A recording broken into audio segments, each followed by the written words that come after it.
Okay, so thank you everybody for joining us this afternoon. My name is Rachel Beecham. I'm a member of the careers team here in Lancaster University Management School, and this is our session on cover letters and speculative applications. So questions around cover letters come up a huge amount in our careers appointments, and anytime we're speaking to anybody, I know there's a lot of movement in views and opinions on cover letters outside of university, sort of I see a lot over social media around cover letters. So I think now is a really good time for us to discuss them in a bit more detail, for me to share with you my top tips on writing a great cover letter or speculative application, and to demystify some of the process for you. So in this session, we're very much looking at what is it the employers are looking for. So why are we doing cover letters in the first place? How to write effective cover letters, how we put together speculative applications, and how we might use a cover letter in our postgraduate study applications as well. I hope you like my little meme I've included here. I love writing cover letters. It says nobody ever. I love writing cover letters. I think cover letters are a perfect way for you to show who you are and show your personality much more than you can do in a CV. So I probably am Buddy the Elf in this situation because I do love writing my cover letter. But our first stop through this presentation is really sort of getting us to understand what is it that the employers are looking for. So why are we doing this? And really what the employer wants is they want to be hiring somebody who wants the job. So you need to be able to explain why you want the role. What are your interests? What's your enthusiasm about the role? What's your motivation for doing this? They also want people to have an understanding of what the company does or what the organisation does. They need to know that you've got the experience and the skills to make you right for the job. A lot of that around skills and experience is what's covered on your CV. So we're not wanting to duplicate everything that's written on your CV, but the idea that you can pick out specifics that are very relevant to the job that you're applying for and highlight them a bit more in a cover letter is really important. And if you're using your application, if it's for an internship or some work experience, even an insights day or some shadowing, why are you doing this? Sort of how does it fit into your career plans and your career interests? If this is a 4-week internship, what are your hopes and dreams for what will come next? How does this internship or how does this opportunity fit into your career trajectory moving forwards? So we're not expecting you to know all this just off the top of your head. So how do I find out what it is that they want?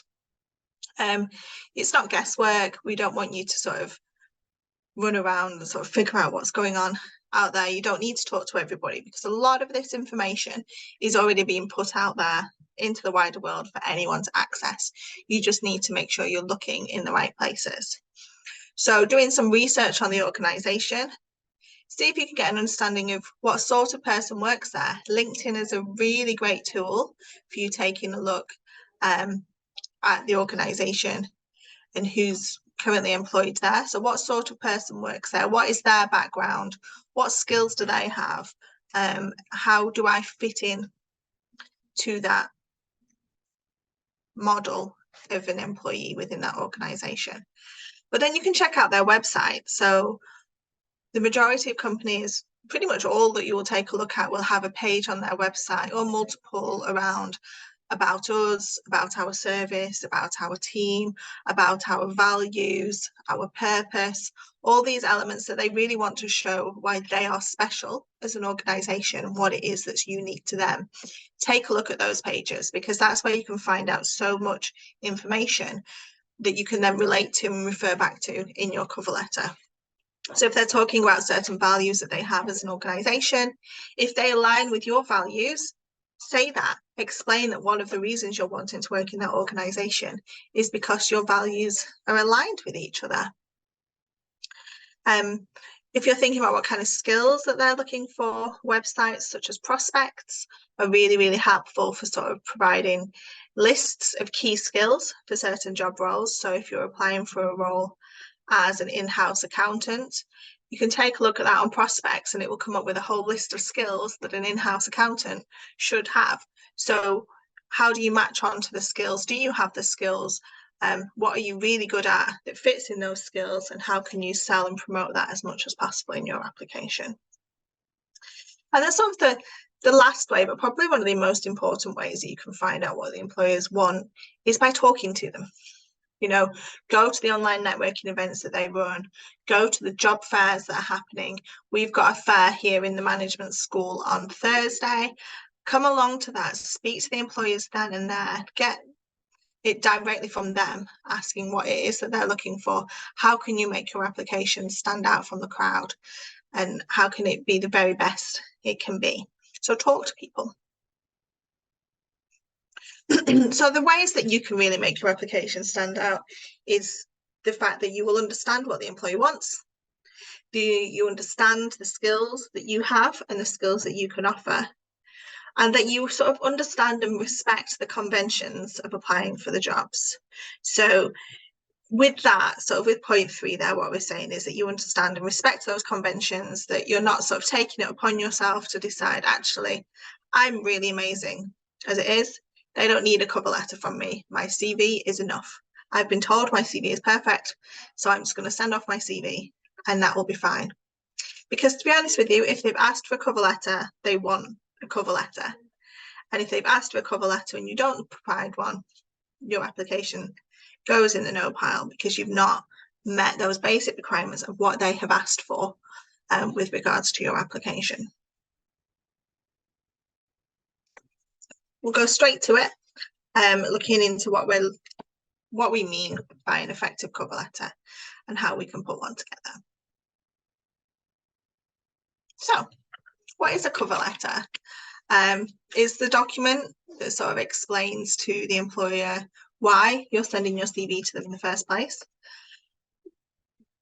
In that sense, sort of, I'm applying for this job within your organisation, making sure it's clear why you're sending it to them, and it just a random letter appears on their desk one day and they have no clue what it's in reference to. It's there to explain why you want the job. It helps the recruiter because you will put in your cover letter, you'll highlight those key skills that are on your CV as to why you're the most suitable person for the job, matching it against the criteria they've put in the job description. So it helps the recruiter because you're putting it right there in front of them. I'm great for this job because, and giving your reasons there. And in that sense, it's guiding the reader to those really important, those really relevant parts of your CV.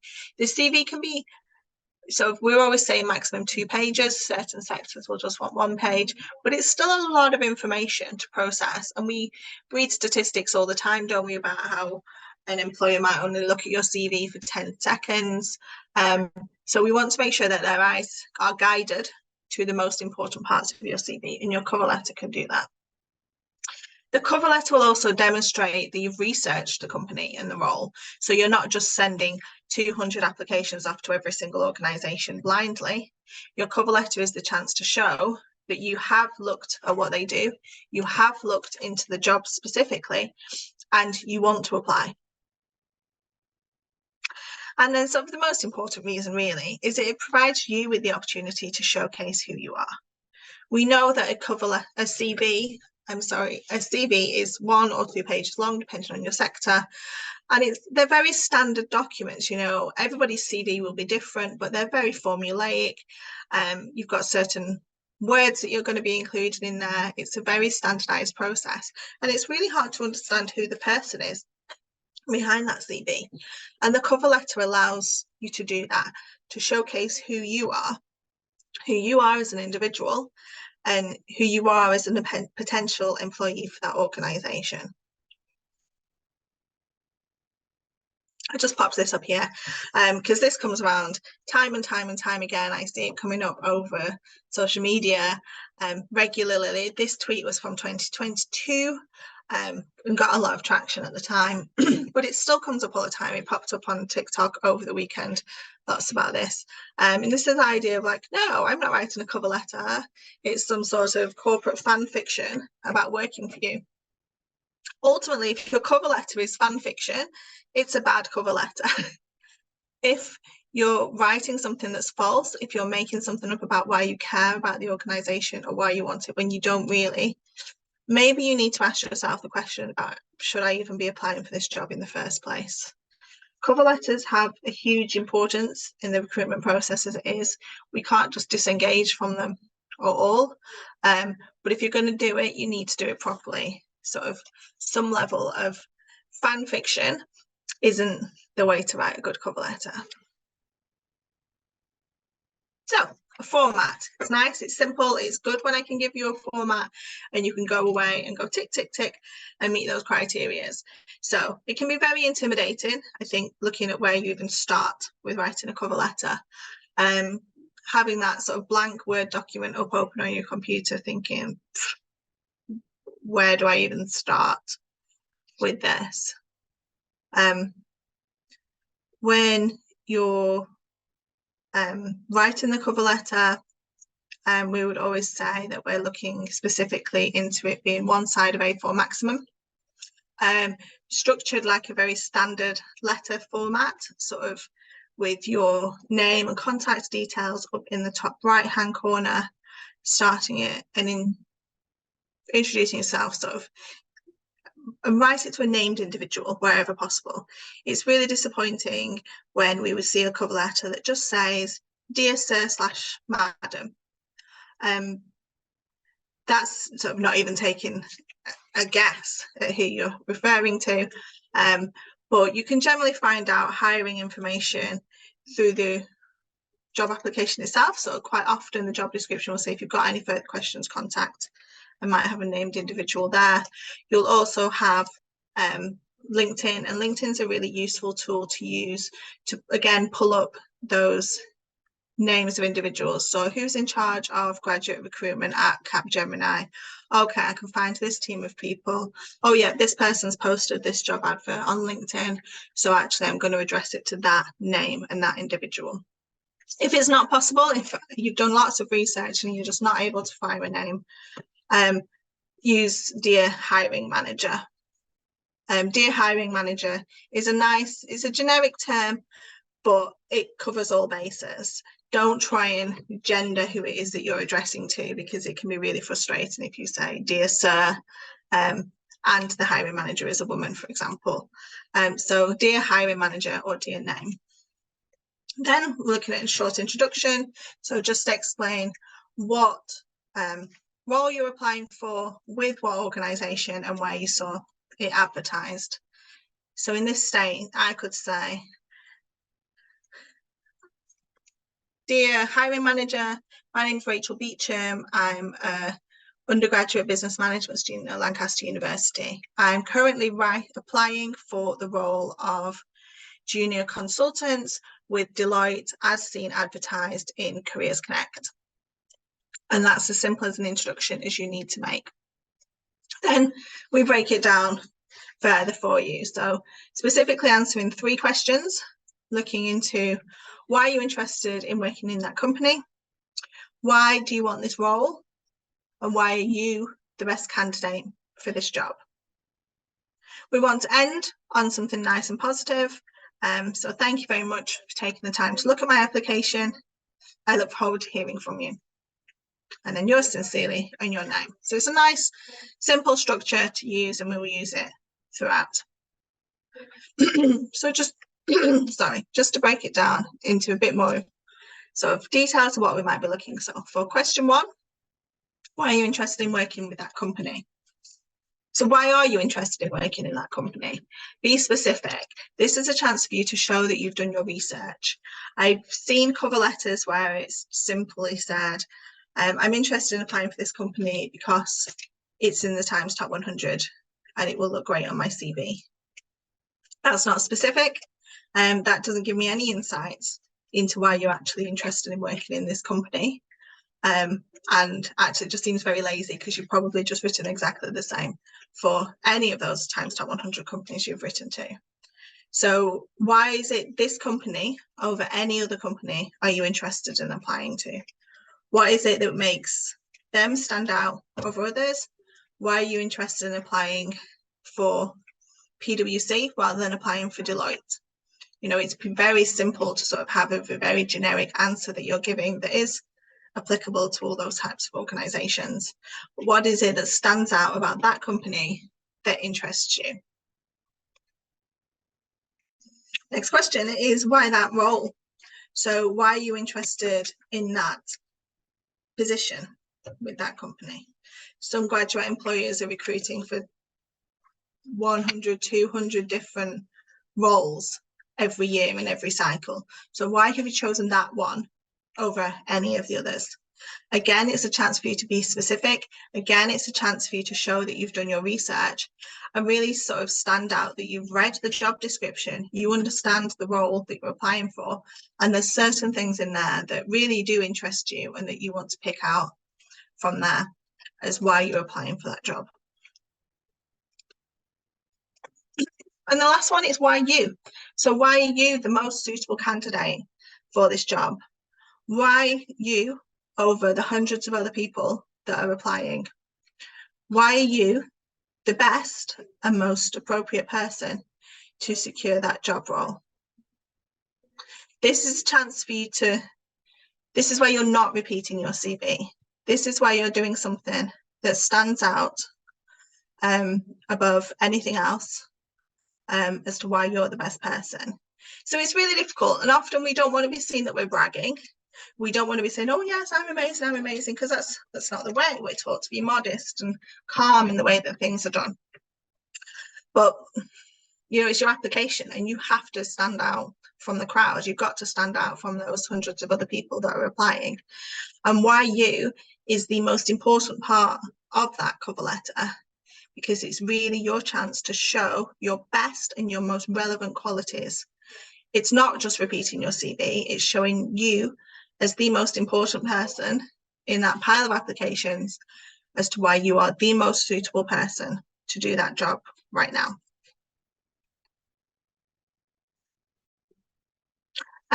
Just to add, I can see that there's questions coming in on the chat and in the Q&A.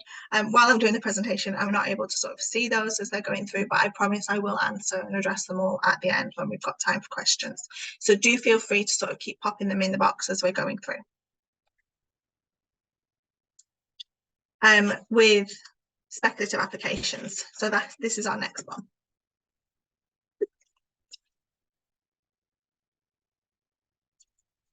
The speculative applications is something that you can do when there's not necessarily a job advertised that you're interested in. So if you're not having luck with the jobs that are advertised, this is the time to consider the jobs that aren't advertised.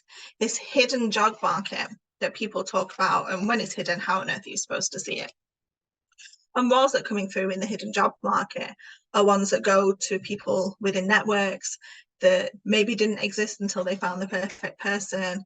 The person might have identified a gap in the market or a gap within the organization and said, oh, actually, you could really do with me to come into that role, and I could do that for you. And then jobs appear. That's how it's happened. And those jobs are never advertised publicly in the first place. So making a speculative application means getting in touch with the organisation to ask if they've got a suitable job for you.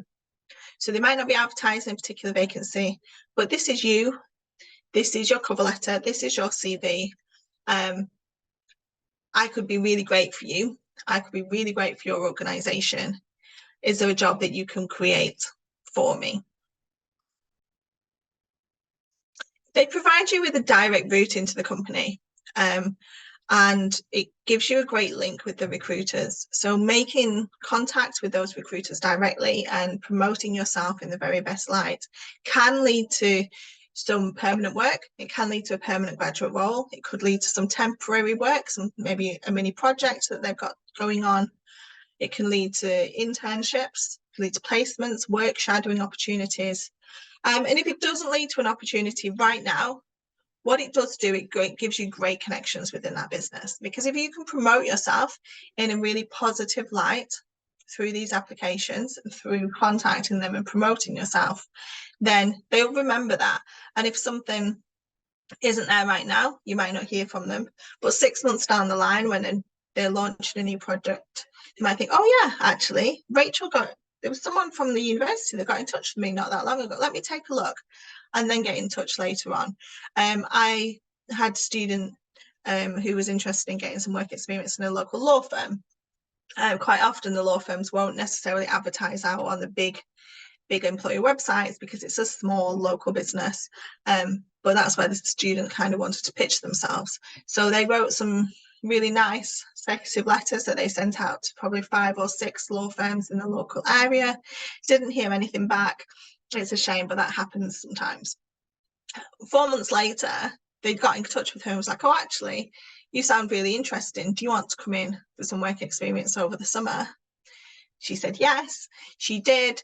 It started as just sort of like a week of shadowing. It built up and she's employed there fully now in a role. So it shows that it's not always going to be an instant result that you get, but those connections that you can build by doing a really positive application can work really well for you in the end.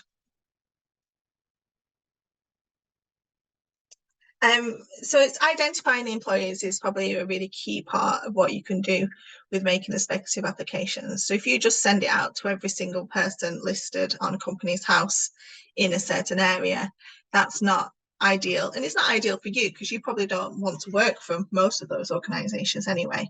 So it's for you to draw up a short list of employers to target, focusing on sectors that are of interest to you, focusing on specific locations that are of interest to you. So if you know that you want your graduate role to be in Newcastle, you might have family connections there, you might have a love interest in Newcastle, there might be any reason why you want to be in Newcastle. Start by looking at which companies are in Newcastle. So any reason to start, so draw up that short list of companies that appeal to you.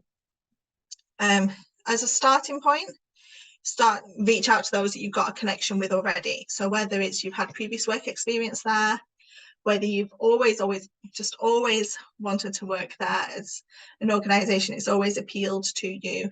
If it's some sort of business to customer, have you been a customer there? You know, have you always, that's the place you've always gone when you wanted an amazing cup of coffee. You know that that restaurant or that coffee house or that chain is somewhere that you've always been a customer of. It appeals to you. You've got some level of connection to start that discussion from. And you can start building up your list from there. So don't discount small local businesses. It's the small to medium-sized businesses that are usually the most open to speculative applications. They're the ones that don't have the time or the money or the resource to promote their opportunities more widely. So often we'll rely on networks and words of mouth to do that.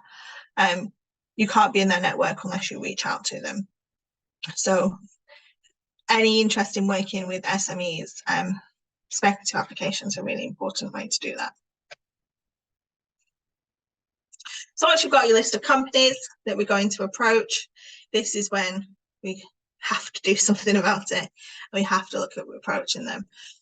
So when you're doing it, don't go in completely blind. Know what it is that you're trying to achieve. What do you want to happen next? Why are you reaching out to them? Are you reaching out to them because you want a placement year? Are you reaching out because you just want an insight and would just like to shadow them in the office for a few days? Are you reaching out because you want a permanent graduate job and that's all that you're interested in? Again, it needs to be tailored to each company. So you need to use your cover letter to explain what it is that you're looking for and why you've chosen that company. And then an emphasis on what can you bring to that company. So focus on what you can bring to them and how hiring you will be a benefit to them. Don't focus it on how it will be a huge benefit to you. Of course, it will be a benefit to you. So we don't want to structure the letter around saying, I will get lots of this from this experience, and I want to learn this, and don't make it about you. make it about them as an organisation.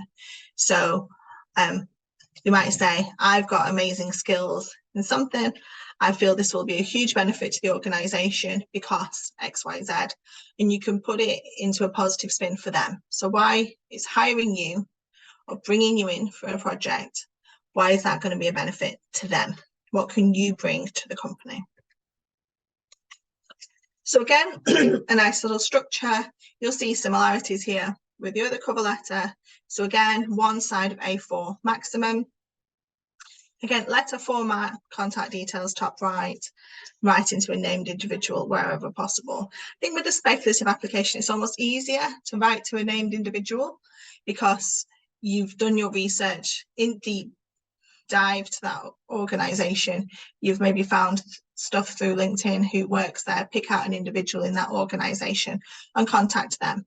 If it's a much larger company, you might know that you want to go and work with Unilever, but you're only interested in product development for a certain brand. Do your research, find out who the person is that manages the team of product development for that brand and reach out to them as a named individual. Then again, a short introduction to who you are. First paragraph, we're focusing on what is it that you're looking for. Second paragraph is why do you want to work with this company? And third paragraph, what skills and experience do you have that will benefit the organisation?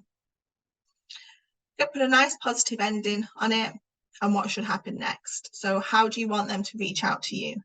If this has been a success, you know, if they do want to reach out to you, how should they do that? Is it please drop me an email and give your email address, give me a call. What should happen next following this? And then yours sincerely in your name. So see, it's very standard letter formats that we're looking at here. And to really emphasize that, we could just compare the two. So the similarities is, again, sticking to the one A4 side maximum.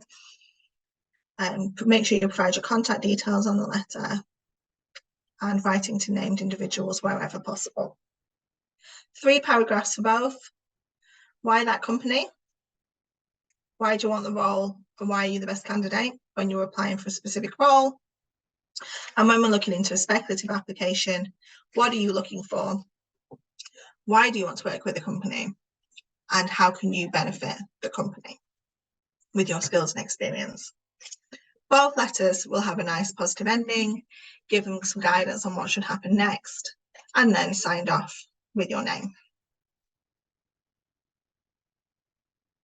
We did say we'd cover sort of applications for postgraduate study within this. There is a lot of difference between your job applications and postgraduate study applications. With postgraduate study, there's usually a much deeper interest in your academic background, and your CV will be tailored to reflect that, to be more specific about the modules that you've studied, the grades that you've got, and sort of the next steps of why postgraduate study is important to you.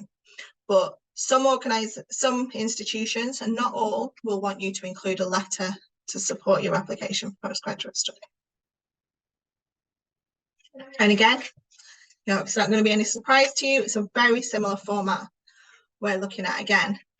But for postgraduate study, it's obviously tailored around a programme with an institution.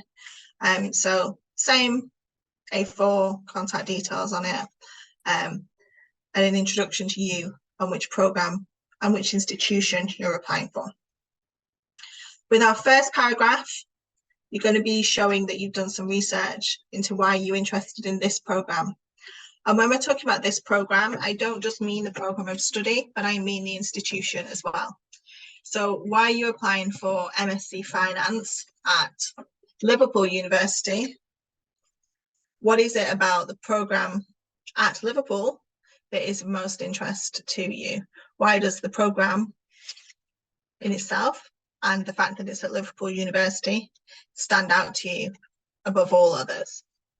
So why are you interested in this programme specifically? Your second paragraph is what differs from the ones where we're applying for job roles. is because the second paragraph in a postgraduate study letter is very much summarising your experience and your educational background on what have you studied that's relevant to studying this master's programme, what experience have you got, sort of why, to give some sort of context onto why you're wanting to apply with them. And then your third paragraph is definitely going back to sort of similar themes, sort of why are you a good fit for the programme? Why are you the most suitable person to be studying MSc Finance at Liverpool? And how can you positively benefit the course? So not just why you're interested, which is what you're covering in paragraph 1, it's what can you bring to the course. So is it your knowledge, is it your ability to have amazing discussions? You know, have you got experience in that? Do you know that you can bring that, and that's a strength, and the course in the cohort will really benefit from that for you. If it's to do with a particular research area that you're looking into, how can the course or how can the department benefit from having your research background there available to be engaging on the course? So again, positive ending, and then yours sincerely. So I'm not going to go too deep into postgraduate study letter because it can vary quite drastically depending on which institution you're applying for, of what they're looking for. But I think it's important that we do touch on it because it is another form of cover letter that we're applying.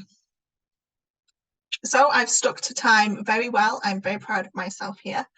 And I'm just going to go through the questions. So I can see I've probably got 2-3 questions there already that I will answer.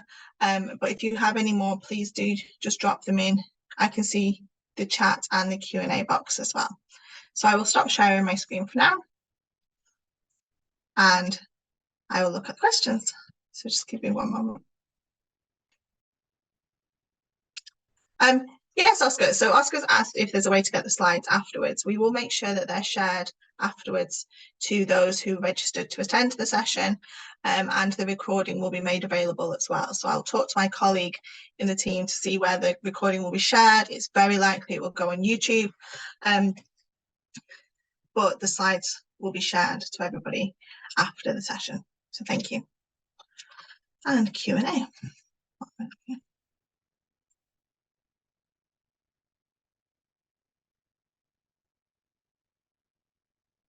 Okay, so we've got a question, and it comes up a huge amount. So from Rishi Raj, hopefully I pronounced your name right there. I'm sorry if I haven't.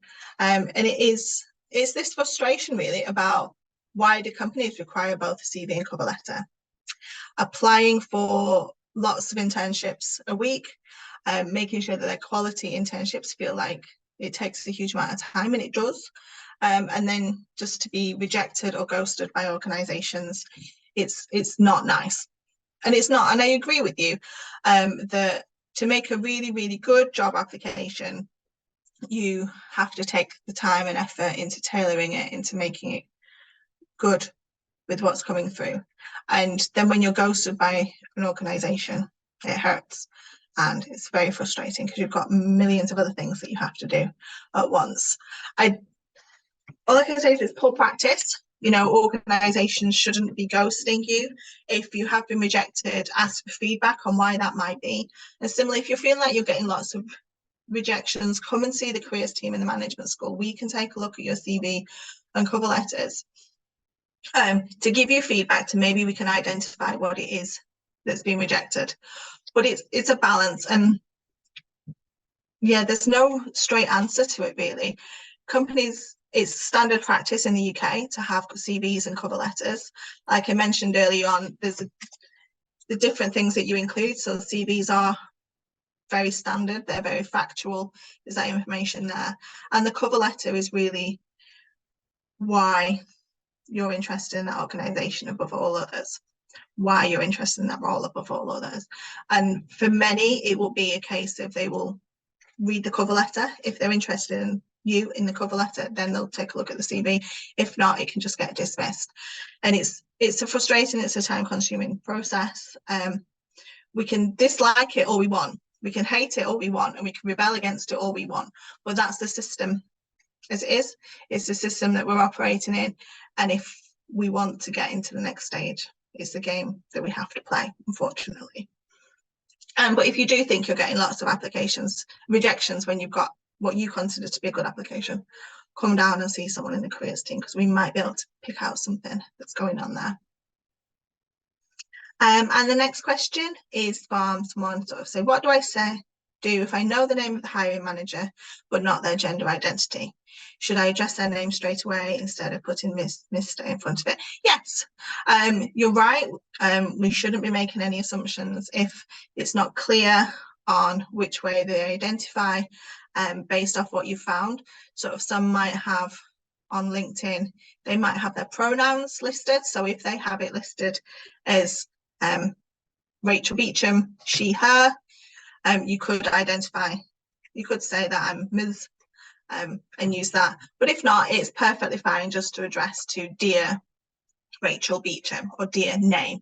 You don't need to, if you're not comfortable assuming their gender identity, then please don't do so, and you can just use their name if it's not listed anywhere else.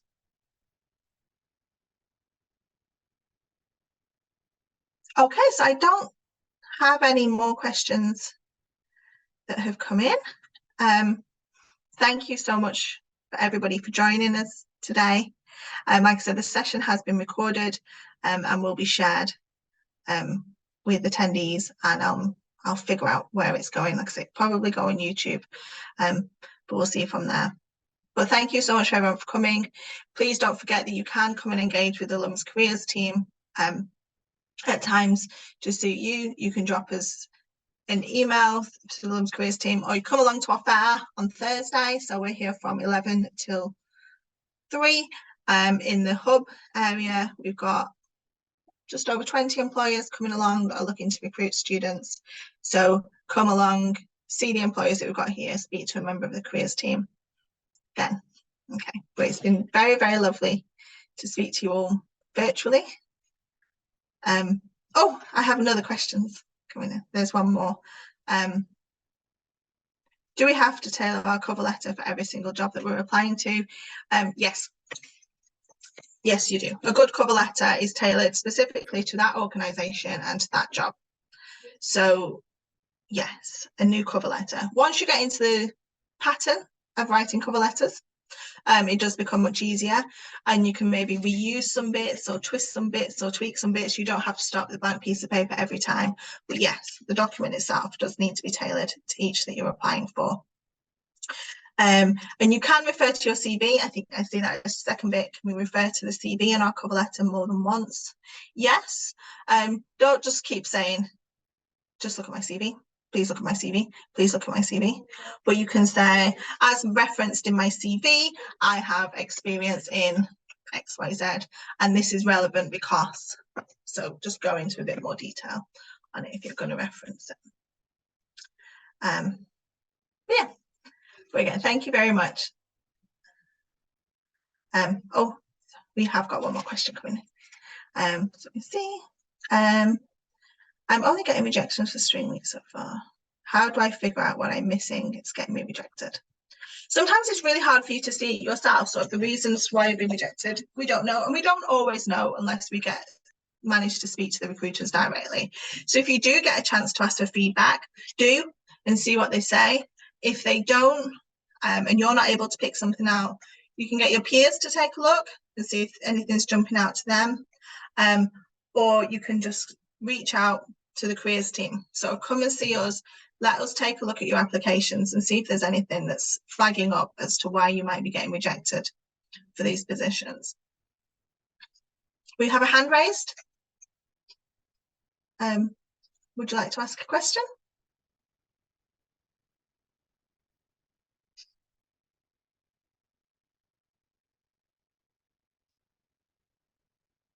Oh, no, the hand's gone down. Okay.